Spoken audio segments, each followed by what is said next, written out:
Adelante, diputada. Honorable Congreso del Estado, en mi carácter de diputada a la 64ª Legislatura Constitucional del Estado, integrante del Grupo Parlamentario de Acción Nacional, así como de la Comisión Especial de Análisis del Informe del Gobierno, y en uso de las facultades que me confieren los artículos 64, fracción segunda, 65, fracción tercera, 68, fracción primera y 96 de la Constitución Política del Estado de Chihuahua, así como cuarta, doceava, 18ª, 21 y 22 de la Ley Orgánica del Poder Legislativo del Estado de Chihuahua, acudo ante esta elevada representación popular a efecto de presentar un posicionamiento con relación al tercer informe de gobierno del titular del Poder Ejecutivo en la entidad y el Estado que guarda la Administración Pública Estatal. Lo anterior al tenor de las siguientes consideraciones.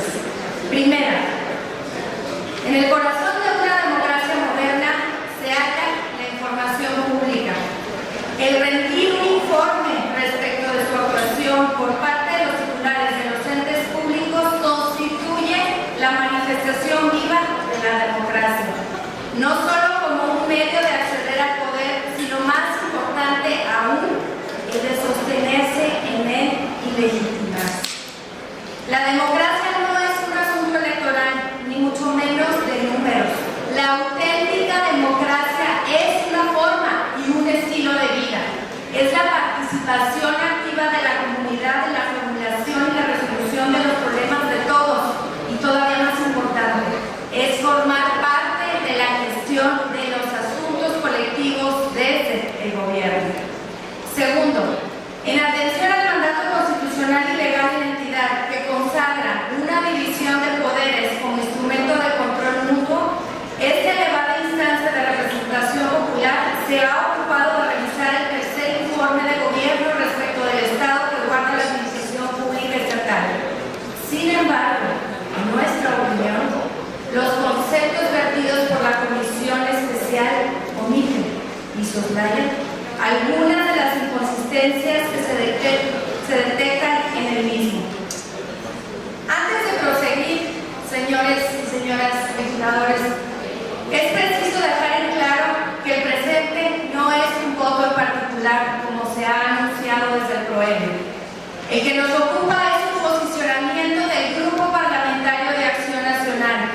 Lo anterior, dado que la suscrita en su oportunidad firmó el dictamen emanado de dicha comisión, ello con una manifiesta disposición del Partido Acción Nacional de alentar el diálogo, fortalecer las condiciones del acuerdo político y avalar, en la medida de lo posible, el contenido de la acción del gobierno cuando ésta atiende al bien común y al respeto irrestricto al Estado de Derecho. En el PAN reconocemos en todo lo que vale los avances en materia de educación y de seguridad pública, por ejemplo. Resulta indudable que el Estado ingobernable que el gobernador recibió al inicio de su administración se ha superado mucho. Que la debilidad del régimen institucional ha disminuido de manera significativa y que hoy por hoy el papel protagónico del gobierno como rector de los asuntos públicos se ha rescatado para bien de todos los chihuahuenses. Sin embargo, atendiendo a un verdadero espíritu republicano y al pleno ejercicio de las facultades que esta elevada representación popular, es necesario puntualizar las dudas y cuestionamientos que el contenido del tercer informe de gobierno genera. Tercero, derivado de lo anterior, el análisis del tercer informe de gobierno a que este documento se contrae se realiza sobre distintos ejes, como se detalla a continuación. Primero, falta de transparencia en el ejercicio del gasto. Segundo, falta de criterios orientadores en el ejercicio del gasto. Tercero, falta de congruencia en la información del gasto público. Cuarto, falta de medición objetiva de los impactos de la gestión pública.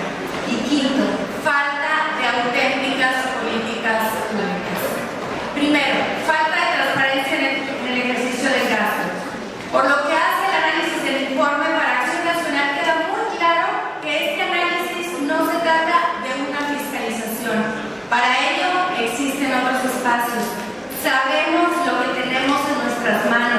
Se trata de un informe de resultados obtenidos en este tercer año de gobierno.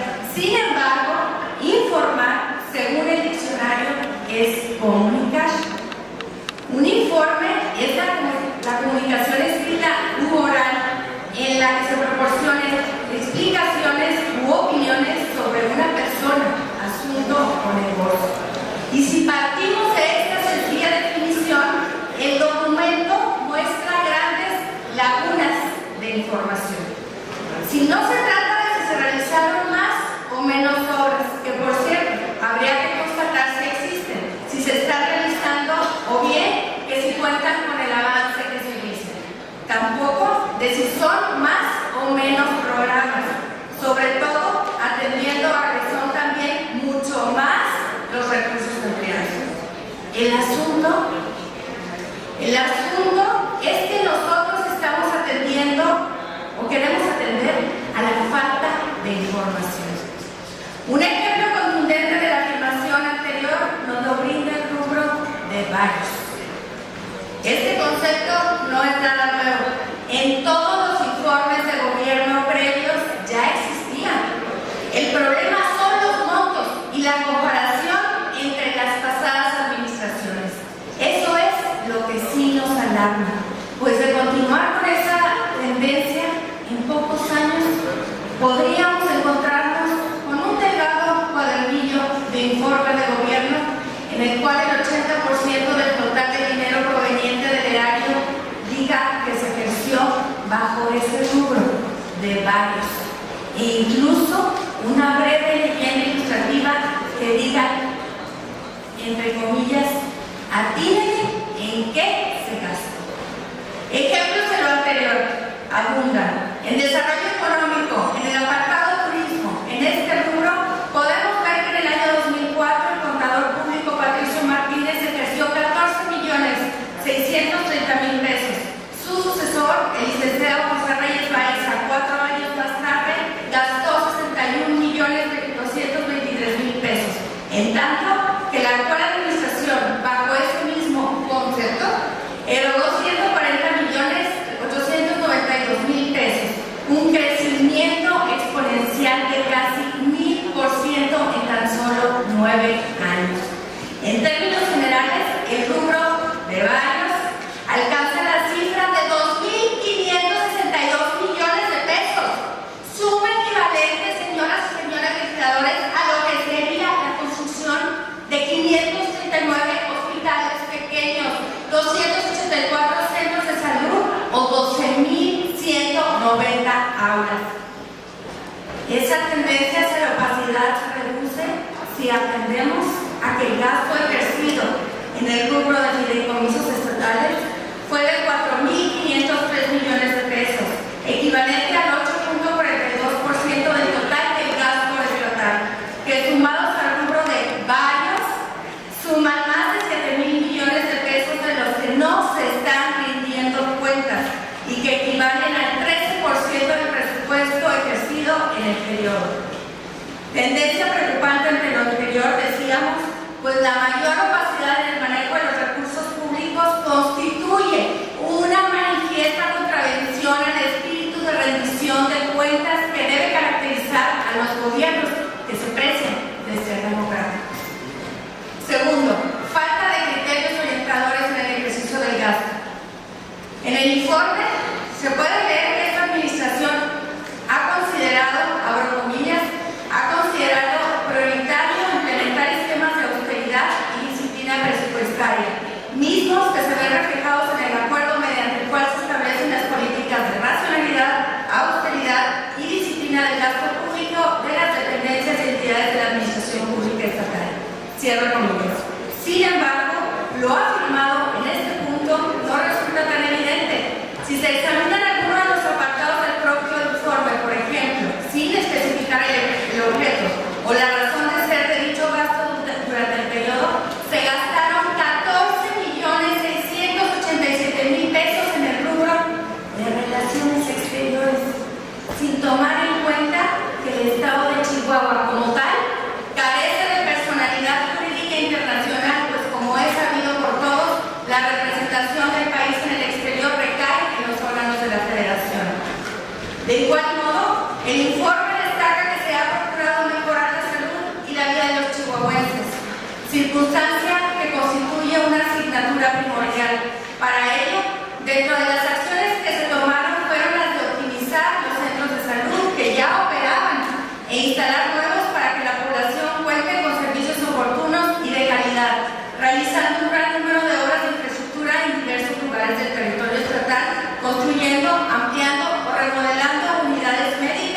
o albergues en las zonas de más difícil acceso.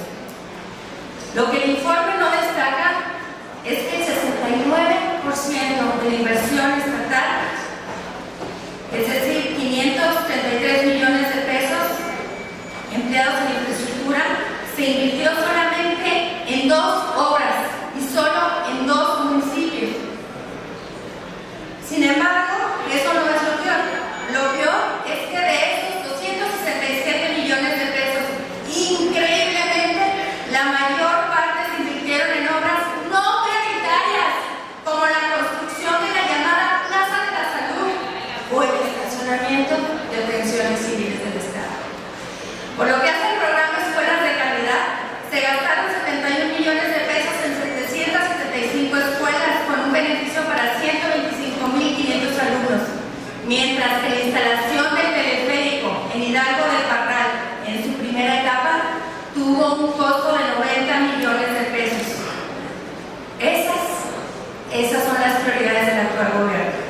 La irracionalidad en el ejercicio del gasto se pone de manifiesto en multitud de apartados. Tomemos como ejemplo el rubro de vivienda, en el cual se invirtieron por parte del Estado durante el periodo 177 millones de pesos, en tanto que el saldo de la deuda contingente contratada por la Comisión Estatal de Vivienda, Suelo e Infraestructura al mes de septiembre del año 2013 es de 790 millones de pesos. En este rubro prioritario para los chihuahuenses que menos tienen, se debe 4.5 veces más de lo invertido. Pero inclusive lo anterior no sería digno de particular preocupación si en efecto el grueso del gasto se destinara a inversión pública productiva. Lo preocupante de este irresponsable manejo de los recursos del área estatal es que el 81.62% del gasto del gobierno del Estado se destina a gasto corriente. Con casos específicos de esta falta de claridad y transparencia en la política de asignación de recursos, y solo en vía de ejemplo, considérense los siguientes. En el apartado de ganadería, el 59% del gasto, equivalente a 13 millones de pesos, se destinó otra vez a varias colonias y a varios municipios.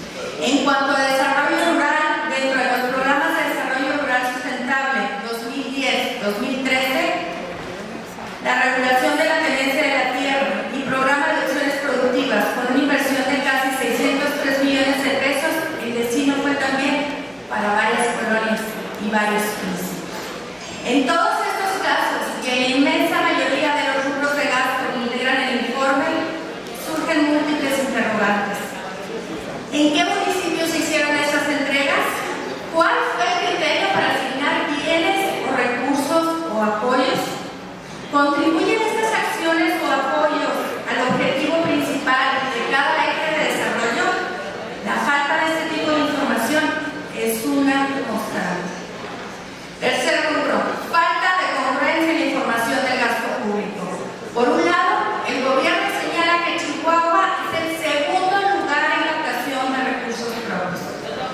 Sin embargo, en todo el informe destaca la falta de una definición de política pública tendiente a explicar estos supuestos logros. De nueva cuenta, se incurre en la omisión de explicar qué sin detallar el cómo. Prueba de ello es el anexo estadístico del que se extrae lo siguiente. Si bien el gobierno se enorgullece de esta posición a nivel nacional, lo cierto es que contabiliza como ingreso 1.735 millones de pesos y provenientes del cobro del peaje de carreteras estatales y federales, cuando lo cierto es que el pago de los certificados bursátiles por esas mismas carreteras es superior en 265 millones de pesos, pues anualmente se amortizan 2.011 millones de pesos. Por cierto, los conceptos y montos de inversión específicos de los ingresos provenientes de la bursatilización continúan siendo un total misterio.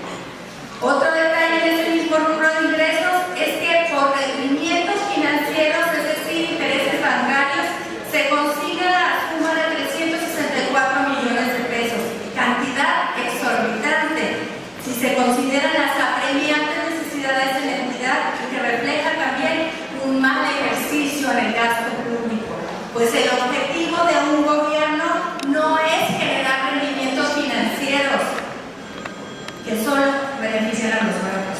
debiendo mejor destinarse a la satisfacción de las necesidades de la población. Este desaseo y la irresponsabilidad en el manejo del gasto se pone de manifiesto si consideramos el brutal déficit presupuestario.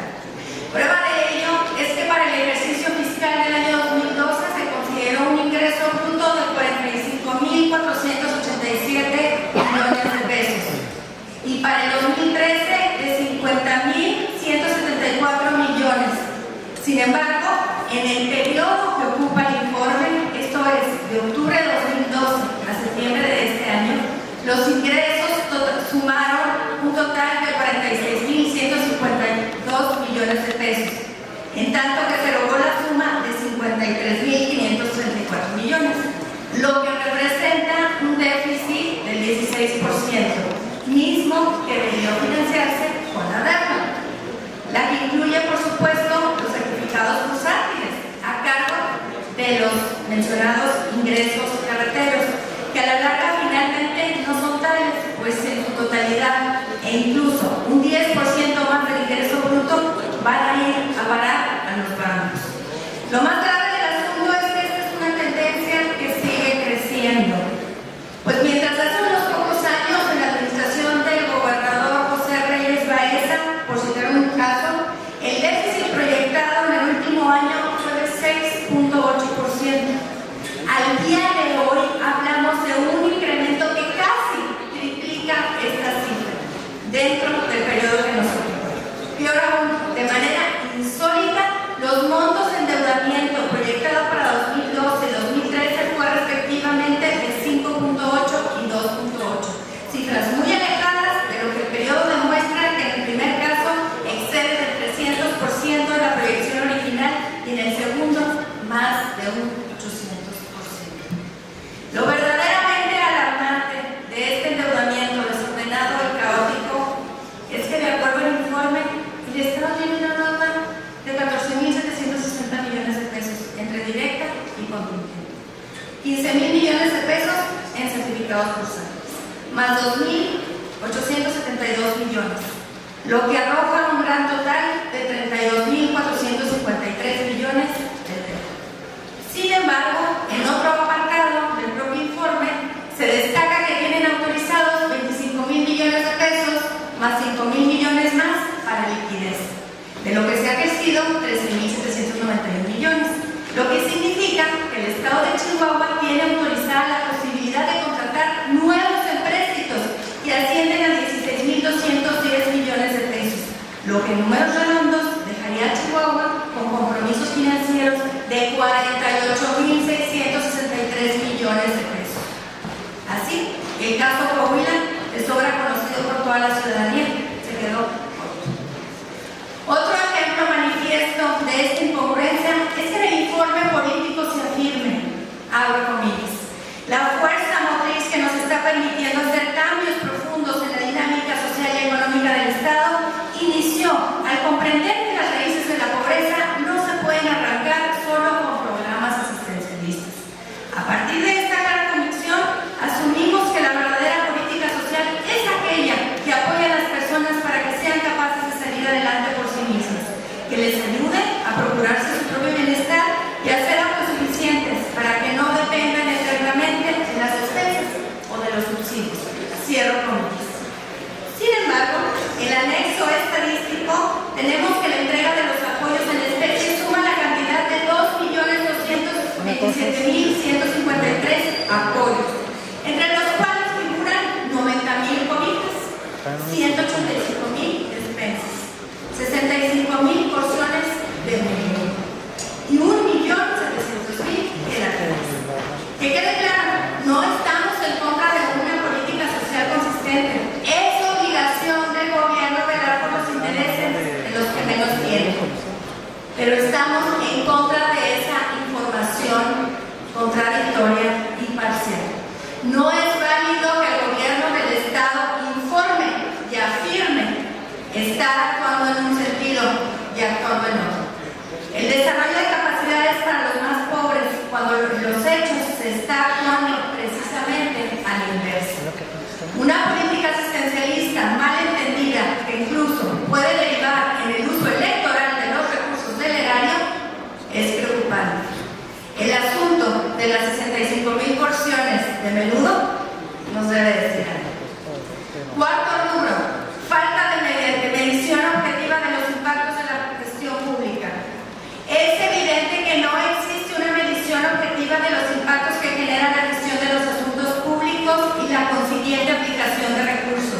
De hecho, el propio informe así lo conoce de manera expresa. En el anexo estadístico, página 211 del cuadro relativo al presupuesto de egresos, se extrae que 48.6% se ejerce fuera del esquema de presupuesto basado en resultados, en franca contradicción con la ley de la materia y con el propio informe político, el cual señala que el cumplimiento de las disposiciones que emanan de la Ley General de Contabilidad Gubernamental, el presupuesto de egresos para el ejercicio fiscal del año 2013 ajustó a los catálogos delineados por el Consejo Nacional de Armonización Contable, CONAC, al momento de su elaboración y presentación ante el Honorable Congreso del Estado, tanto conceptualmente como en sus niveles de agregación. Esto es falso y el propio informe así lo consigna, como ha sido demostrado. Uno de los logros que se le debe reconocer a la actual administración, que hay que reconocer los logros, es ampliar la oferta educativa a nivel superior. Sin embargo, en el estado de Chihuahua, la cobertura en educación básica es del 89.65%. En los hechos, lo anterior implica que si bien la cobertura en educación superior se amplió en 7.463 alumnos, solo en el periodo del informe significa también que se quedaron sin educación primaria 50.500 niños y sin educación secundaria otros 21.800 jóvenes. Es decir, que por cada espacio de educación superior creado en este periodo hay 9 niños y niñas sin acceso a la educación básica. Por no hablar de la deserción escolar a nivel profesional, que es casi del 6% en total. Y Chihuahua encabeza desgraciadamente estas cifras a nivel nacional. Otra vez se aprecia una falta de auténtica política pública que de manera integral y consistente aborde el tema de la educación en el Estado, pues resulta absurdo y contradictorio invertir en ampliar la cobertura a nivel profesional sin atender los rezagos primarios en el nivel básico. Otro ejemplo muy claro de la falta de información clara que permite evaluar el desempeño gubernamental y los verdaderos resultados de la gestión de esta administración nos lo proporciona el área de seguridad pública. En el periodo se afirma que se recuperaron 6.267 vehículos. Sin embargo, se omite informar cuántos vehículos fueron robados en ese mismo lapso. Se dice en la misma página que ha habido una disminución importante en los índices de delitos de alto impacto. Pero se omite señalar la cifra específica de este tipo de delitos que se cometió en el periodo. Más aún, el comparativo en este rubro se realiza respecto al 2010 y no en relación al periodo inmediato anterior, 2011-2012. Extrañamente, se da cuenta de 24.503 carpetas de investigación resueltas. Sin embargo, solo se judicializaron 6.985 expedientes y en consecuencia apenas se giraron 2.500 órdenes de aprehensión. La información anterior resulta confusa, pues si todo se judicializó, el 28% del total, y se intentó encarcelar al 8.57%, ¿de qué manera se resolvieron los 18.000 casos restantes? Quinto rubro, falta de auténticas políticas públicas. El ciclo de las políticas públicas, de acuerdo a un consenso general entre diversos doctrinarios y académicos, se integra con las siguientes etapas: problema, definición del problema, implementación, ejecución, seguimiento y evaluación de la política pública. El ciclo de las políticas públicas en la entidad, aunque no está expresamente regulado en un solo cuerpo normativo, sí está previsto en el sistema jurídico local en distintos ordenamientos, como se detalla a continuación: Constitución Política Local, Ley de Planeación del Estado de Chihuahua, Ley de Presupuestos, Contabilidad Gubernamental y Gasto Público del Estado de Chihuahua y Ley de Auditoría Superior del Estado de Chihuahua. Si bien no existe un texto jurídico que regule, sistemice de forma integral y coherente los diversos aspectos que integran lo que la doctrina llama a políticas públicas, lo cierto es que el conjunto de dispositivos previos se desprende que sí está previsto y normado en esta entidad, aunque no de manera integral, un conjunto mínimo de previsiones sobre el particular, en especial aquellos aspectos que guardan relación con la planeación, ejecución del presupuesto y la evaluación de la gestión pública. Se echa en falta, pues, de la totalidad del informe un conjunto de lineamientos que permiten armonizar la actividad gubernamental con la planeación en el corto, mediano y largo plazo, y sobre todo con la actividad de control y evaluación. Cuarto, para concluir, es de señalar que la relación anterior solo constituye un apretado resumen de lo que hemos podido observar como bancada con respecto al mencionado tercer informe del gobierno. Será en el examen de la cuenta pública donde verdaderamente se puedan examinar, analizar, discutir y resolver las inconsistencias a que se ha hecho referencia en los párrafos de alteración. Suscribir el dictamen de esta comisión especial de análisis, pero también y de manera simultánea, hacemos la cita en la revisión de la cuenta pública. Eventualmente, las contradicciones de datos, de cifras y las inconsistencias detalladas de las anomalías detectadas, las omisiones apuntadas, etc. Mismas que pueden derivar a responsabilidades de distinta índole. No es